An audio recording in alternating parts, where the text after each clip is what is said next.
aqui nessa noite, nessa tarde, comissionados, enviados por Deus para virmos aqui. Porque Ele diz: ide até todo mundo, pregai o Evangelho, aquele que crê e for batizado será salvo.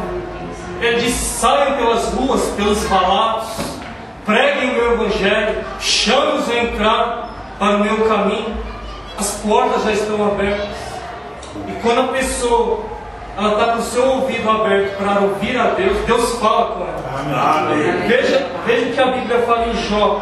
Eu só vou ler uma escritura só e já, pouco de 10 minutos, já passarei por mão de Deus. Jó, capítulo 33, versículo 14. Antes Deus fala uma e duas vezes, porém ninguém atenta para isso. Deus está falando com as pessoas aqui. Deus está falando com cada um que encontra. Com cada um aqui. Deus sabe o que cada um de nós temos feito lá fora. E Ele está falando. Veja.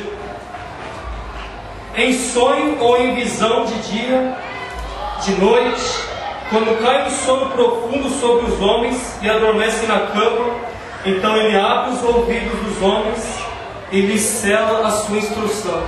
Deus fala com as pessoas. Deus chama as pessoas para entregar as suas vidas a Ele. De uma forma Ele fala, elas não ouvem.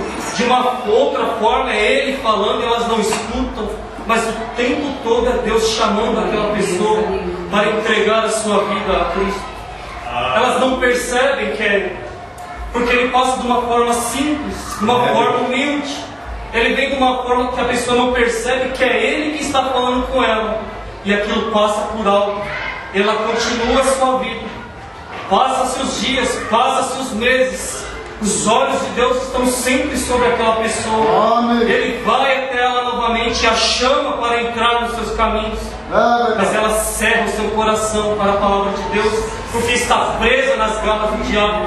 Está presa no mundo, muitas vezes. Está presa em uma religião, em uma denominação que muitas vezes só prega preceitos de homens, só prega doutrinas de homens, só prega prosperidade financeira, só prega solução de problema, só prega cura para o corpo, mas o reino dos céus eles não pregam. Porque para pregar o reino dos céus tem que pregar que deve haver uma vida de santidade, uma vida separada do mundo. Eles não pregam isso. Eles tiram tudo que as ovelhas têm. A Bíblia diz que o pastor da ovelha dá a vida por ela, não tira a vida da ovelha. E é só isso que acontece lá fora. Eu posso dizer para vocês que eu sou um protestante, porque eu protesto contra aquilo que está errado lá fora. Eu não simplesmente passo a mão naquilo que está errado. Paulo disse: não me tenha como inimigo por vos dizer a verdade. Se lá fora prega um batismo em nome do Pai, do Filho e do Espírito Santo, um batismo trinitariano romano que saiu da Igreja Católica, e você aceita isso, saiba que você está fora da palavra de Deus. Porque o único batismo bíblico é em nome do Senhor Jesus Cristo. Essa é a verdade. Queira você aceitar ou não, esta é a verdade. Mas Deus fala uma e duas vezes com as pessoas e elas cerram o seu coração. Porque ou está presa pelo diabo lá fora, ou está presa pelo diabo dentro de uma igreja fria e formal, falsa, que não prega a verdadeira palavra de Deus. Veja o que Jó diz aqui. Aleluia!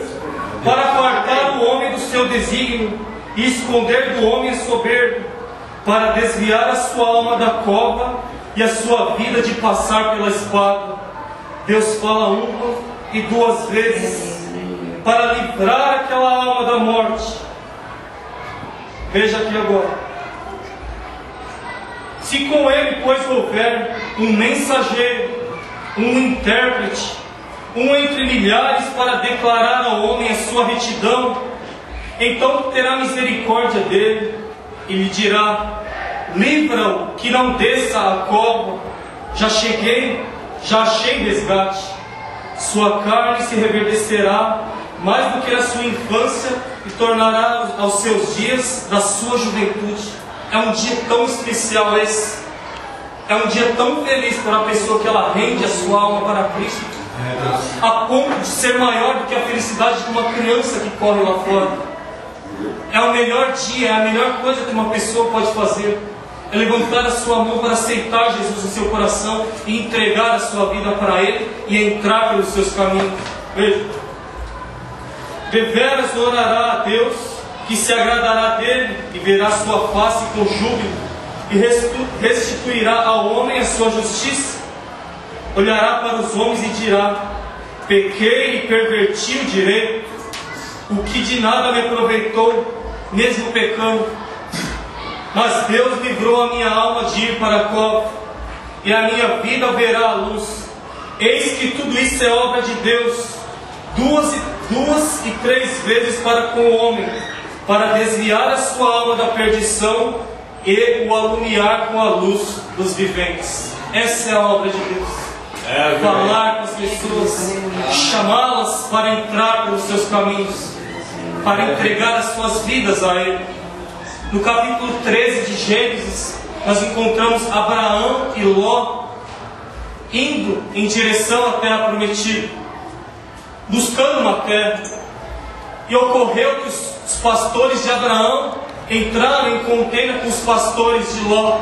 Então Abraão falou para Ló: nós devemos nos apartar um do outro. Se você escolher a esquerda, eu irei para a direita. Se você escolher a direita, à esquerda eu irei. Então o que foi que Ló fez? Ló olhou para as campinas verdejantes de Sodoma e Gomorra, aquelas belas campinas, aquele belo caminho que aparentava aos seus olhos. Ele escolheu aquele caminho. Porém, o justo Abraão, nosso patriarca da fé, ficou com o deserto. Amém. Mas qual foi o fim do caminho de Ló? O que havia por trás daquele caminho que ele escolheu? O que havia por trás daquelas belas campinas verdejantes? Só havia morte, só havia destruição, só havia decepção, só havia tristeza. O mundo parece belo, o mundo parece muito bonito. As religiões pregam que este mundo é um mundo maravilhoso, mas por trás dessas cortinas que há lá fora, só há terror, só há morte, decepção, tristeza, só há enfermidade, só há traição. Só existe isso lá. No mundo tereis aflições, disse Jesus, mas tem de bom ânimo, eu venci o mundo. Amém. Só há isto lá fora. E por que as pessoas ficam lá então? Porque elas não ficam no caminho que Abraão ficou, e lá no final dele encontrou com Deus em carne humana junto à sua tenda. Este foi o caminho que Abraão escolheu. No fim dele ele encontrou-se com Deus. E o caminho que Ló escolheu, no final dele, o que foi que ele encontrou? Somente morte e destruição.